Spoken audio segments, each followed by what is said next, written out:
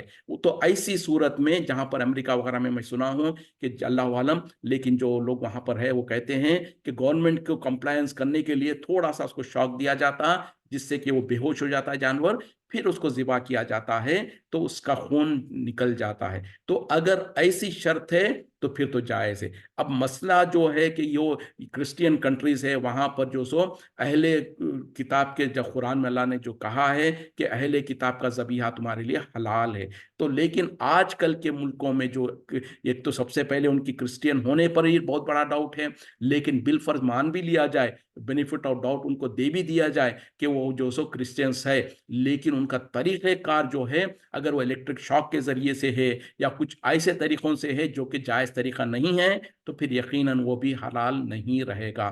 تو ایسی صورتوں میں بہرحال بہت زیادہ احتیاط کی ضرورت ہے، اور خاص طور پہ ان ملکوں میں اگر کوئی ایسے ایسوسیشن سے، کوئی ایسے آرگنائزیشن سے جو کہ حلال سرٹیفیکیشن کرتے ہیں، جنہوں نے اگر کہہ دیا کہ فلاں فلاں برانڈ یا فلاں فلاں جو برانڈ کے جو گوشت وغیرہ ہوتے ہیں ہم نے اس کو چیک کیا، ہم نے ویریفائی کیا ہے، یہ حلال ریسٹرکشنز کو کمپلائی کرتے ہیں، تو پھر تو اس کو ہم بنا شک و شبہ کرے کہ اس کو کھا سکتے ہیں. جیسے مثال کے طور پر